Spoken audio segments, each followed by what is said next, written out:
मैं इतना क्यों थक गई हूँ? क्या कभी आपने ऐसा महसूस किया है? अगर हाँ, तो आज का एपिसोड आपके लिए है। ये वीडियो के अंत में मैं आपसे 5 मिनट की प्रैक्टिस शेयर करूँगी, जिसने मेरा मेंटल लोड कम करने में बहुत मदद की है। नमस्ते प्यारी सखियों, मैं आपसे एक सवाल पूछना चाहती हूँ। कभी ऐसा हुआ है कि आप पूरे दिन काम करते जा रहे हो और जैसे ही बेड पे आप लेटते हो तो आपका दिमाग दौड़ने लग जाता है? कल की तैयारी, क्या करना है, क्या बनेगा सुबह ब्रेकफास्ट में, लंच में, डिनर में, दूध ख़त्म हो गया है, सुबह चाय बनाने में प्रॉब्लम हो जाएगी, इलेक्ट्रिसिटी बिल की तैयारी करनी है, डेट नज़दीक आ रही है, उस दवाई को लेके आना है जो मेडिकल वाला डिलीवर नहीं करना, और वो मोज़ा जो हस्बैंड को सुबह लगेगा वो छाट के निकालना है। तो ये सारे काम में आप बिज़ी हो जाते हो। अचानक से दिया हुआ क्रिएटिव प्रोजेक्ट जो बच्चे को इमीडिएटली कल सबमिट करना है, आप क्या करोगे, किस तरह से हैंडल करोगे कल सुबह, ये सब आप कामों में उलझ के रह जाते हो। रात होती है, शरीर थक गया होता है लेकिन दिमाग चलता रहता है। और फिर मेरे साथ भी ये होता था, और फिर एक के बाद एक काम चालू ही रहता है, और फिर हम सोचते हैं मैं इतना क्यों थक गई हूँ। अगर आपके साथ भी ये होता है तो आज का वीडियो आपके लिए है। मैं हूँ सोनल बारोट और आप देख रहे हैं मदरिंग अ मदर का एपिसोड 2। आज हम ऐसे टॉपिक के बारे में बात करेंगे जिसका नाम शायद किसी ने सुना नहीं हो या हमें पता ही नहीं है ये क्या होता है, लेकिन हर एक माँ लगभग इसे रोज़ जी रही होती है। इसे मैं कहती हूँ मेंटल लोड। मेंटल लोड सिर्फ घर का काम करना नहीं होता, हर वक्त हर चीज़ का ख्याल रखना, हर वक्त हर चीज़ों को संभालते रहना। Breakfast, lunch, tiffin, water bottle, जूते, मेडिसिन्स, टेलीफोन, टीचर का फ़ोन, दूध, गैस, लॉन्ड्री, पेरेंट्स की दवाइयाँ, डिनर, वो इलेक्ट्रिसिटी बिल जो आने वाला है, और कल का टिफ़िन। कभी नोटिस किया है कि ये लिस्ट कभी ख़त्म ही नहीं होती है। इस लिस्ट को कितना भी आप लिख लेकिन ये दिमाग से निकलती ही नहीं है। और सबसे अजीब बात, ये लिस्ट किसी ने बनाई ही नहीं, ये बस होती है। लोग देखते हैं कि घर साफ है, बच्चे स्कूल चले गए, खाना बन गया है, लेकिन इसके पीछे की जो प्लानिंग चल रही होती है वो किसी को नज़र नहीं आती। इसी को कहते हैं द इनविजिबल मेंटल लोड। मैं भी इस दौड़ का हिस्सा हूँ।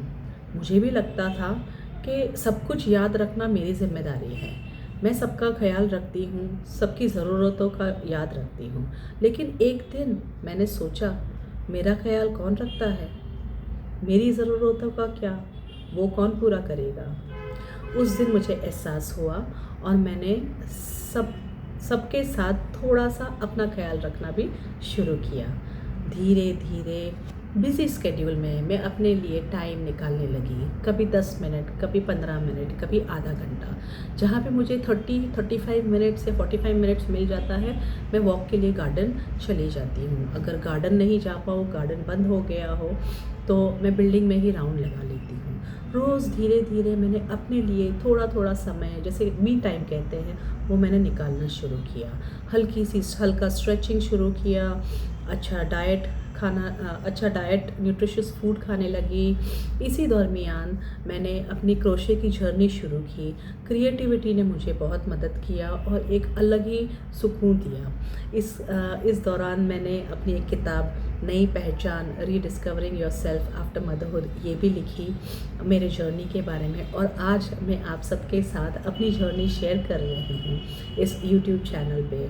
मेरी रिस्पॉन्सिबिलिटी कम नहीं हुई है, आज भी घर है, आज भी जिम्मेदारियाँ हैं, आज भी परिवार है, लेकिन फ़र्क आया है, मैं इन जिम्मेदारियों के बीच अपने लिए थोड़ा समय निकालना सीख गई हूँ। कुछ समय खुद के लिए, जैसे वॉक करने चली जाती हूँ, जैसे मॉल कभी घूमने चली जाती हूँ। चलिए एक छोटी सी स्टोरी मैं आपको बताती हूँ कि जब मैं मॉल गई थी तो उस दिन क्या हुआ था। तो हुआ ऐसे कि मुझे कुछ काम से मॉल जाना पड़ा और वो काम जल्दी हो गया। जैसे ही वो काम निपट गया, दोपहर का समय था, मैंने सोचा चलो जाके हम सो जाएंगे। फिर सेकंड थॉट पे लगा नहीं यार, घर पे जाऊंगी तो टाइम पास हो जाएगा, उससे अच्छा मॉल ही घूम लेती हूँ, थोड़ा वॉकिंग भी हो जाएगा। तो नए कुछ शॉप्स थे वो देखे मैंने, ऊपर में फूड कोर्ट में गई। फूड कोर्ट में जाने के बाद वही सब रेगुलर हलचल थी और मुझे वो रेगुलर वाला खाने का कुछ मन नहीं था। धीरे से फिर मैंने देखा कि ऊपर वाले सेकंड फ्लोर पे एक नया रेस्टोरेंट खुला है। तो वहाँ पे जाके मैंने इंक्वायरी की कि ये किस क्यूजीन का रेस्टोरेंट है। तो उन्होंने कहा ये जापानीज़ रेस्टोरेंट है। और जापानीज़ रेस्टोरेंट में मैं गई, मैंने पूछा क्या आप कोरियन क्यूजीन भी सर्व करते हैं। उन्होंने कहा हाँ यस, हाँ जी। मैं हो गई बड़ी खुश और मैं जाके झट से मैंने कहा कि भाई मैं खाना ऑर्डर कर रही हूँ। उन्होंने कहा टेबल फॉर मैंने कहा टेबल फॉर 1।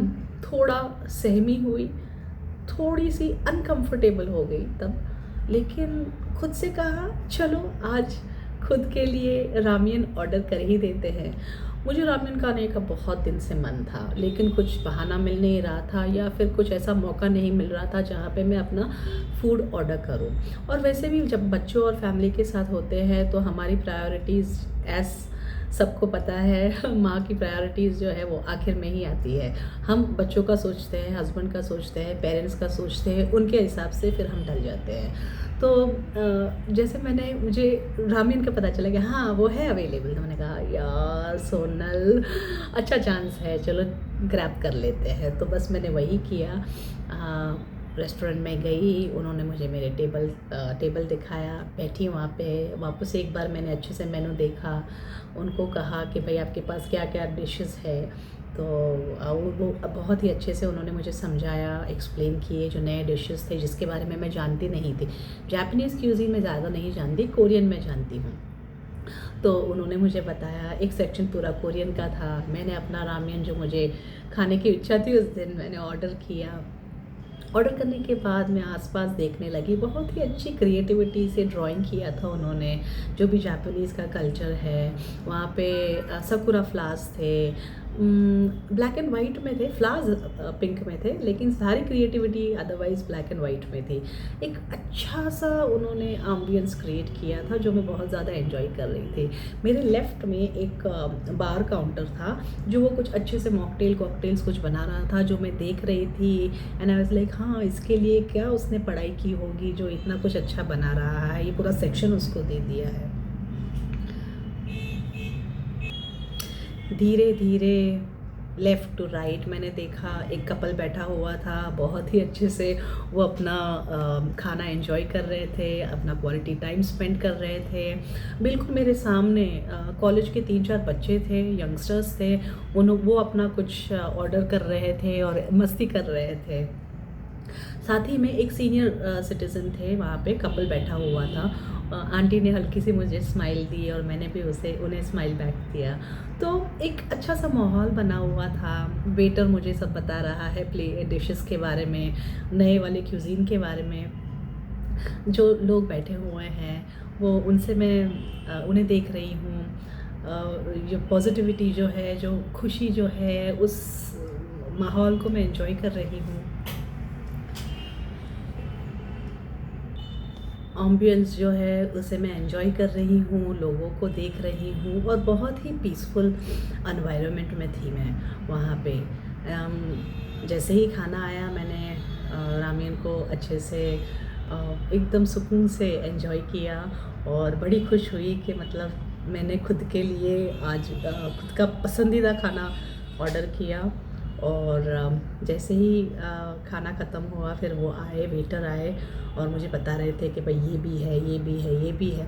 लेकिन मेरी एपेटाइट थोड़ी कम है तो मैं ज़्यादा ऑर्डर नहीं कर पाई। लेकिन उस 1.5 घंटे में मैं वहाँ पे जब थी तब तीनों वेटर्स जो थे मेरे साथ में बहुत ही अच्छे से घुल मिल गए।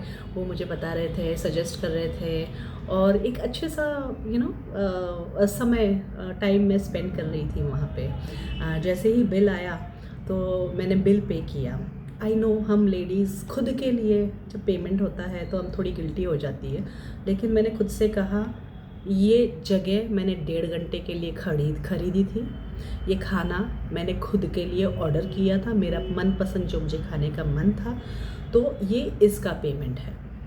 और मैंने जो एक्सपीरियंस किया, शांति, कामनेस, पीसफुल एनवायरनमेंट, एक अलग सा माहौल एक्सपीरियंस किया, तो ये इसके पैसे हैं। और मैंने पेमेंट किया और मैं बड़ी ही खुशी से घर लौटी। घर लौटते समय मैं सोच रही थी कि भले छोटा सा ही, भले एक छोटू सा ही 1.5 घंटा, भले एक डिश मैंने खाई हो, लेकिन वो मेरे लिए था, वो किसी और के लिए नहीं था, वो मेरे लिए था। वहाँ पे जब मैं थी तो पर्पसली मैंने सोशल मीडिया या फ़ोन को टच नहीं किया, क्योंकि मैं अपने साथ रहना चाहती थी। वो मेरा टाइम था, वो मी टाइम था, वो मेरे लिए समय था।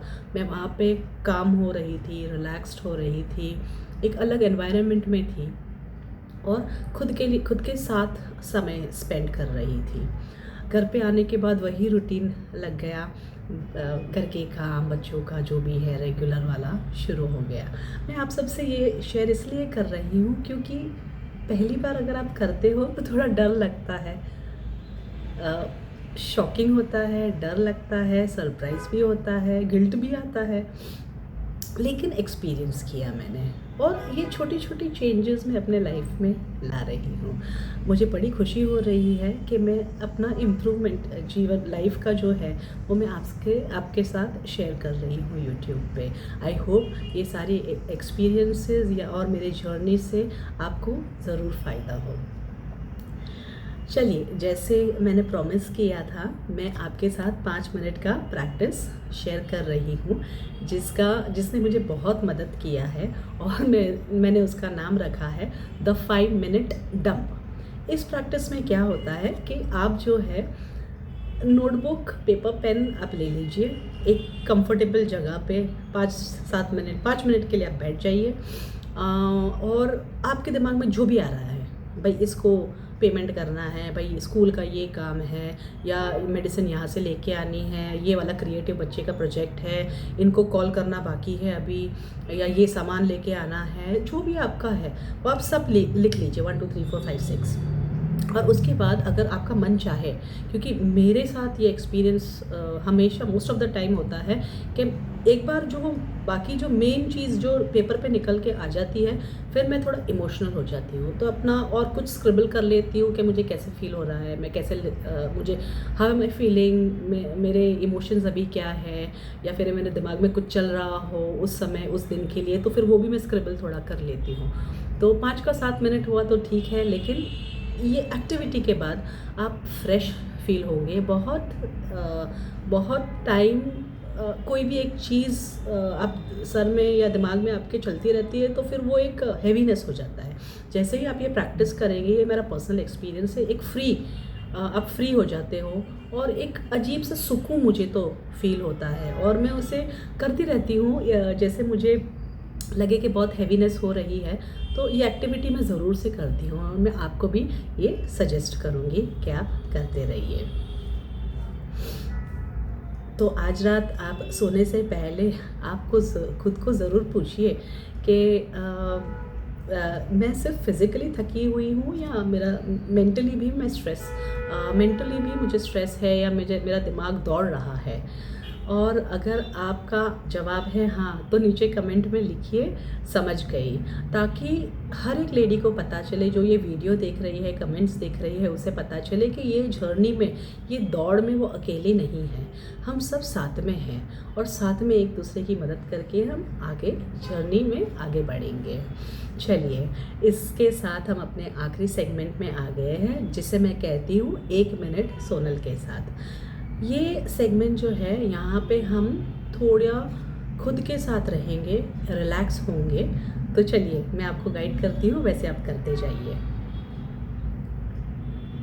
हम 3 गहरी सांसें लेंगे। आप चाहे तो आपकी आंखें बंद कर सकते हैं। Breathe in and out, breathe in and out, breathe in and out. आंखें बंद ही रखिए और खुद से कहिए, मुझे हर चीज़ परफेक्ट नहीं करनी है, मैं अपना 100% दे रही हूँ।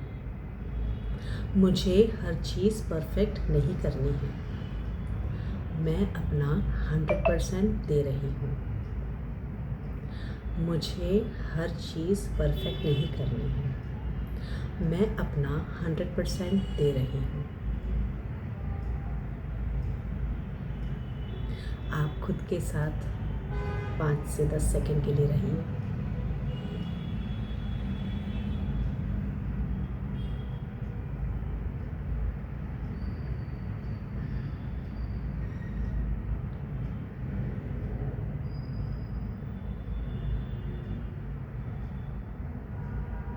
धीरे से आंखें खोलिए और बताइए कैसा लग रहा है। रिलैक्स्ड? मुझे भी लगता है, रिलैक्स लगता है। कई टाइम मैं अपनी खुद की सांसें सुन सकती हूँ।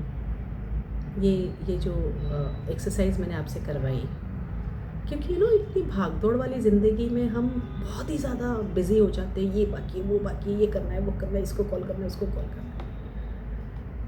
1 मिनट खुद के साथ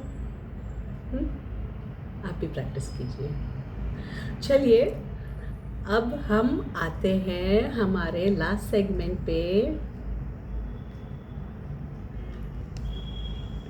चलिए, अब बाय बाय कहने का समय आ गया है। आई होप आपको आज का वीडियो पसंद आया हो। सबका ख्याल रखिए, लेकिन आपका ख्याल रखना भूलिए मत, क्योंकि हर एक माँ को एक माँ की ज़रूरत होती है, एक सहेली की ज़रूरत होती है। मैं हूँ आपकी सहेली सोनल बारोट। मिलते हैं अगले हफ्ते एक नए एपिसोड में मदरिंग अ मदर का। Bye bye.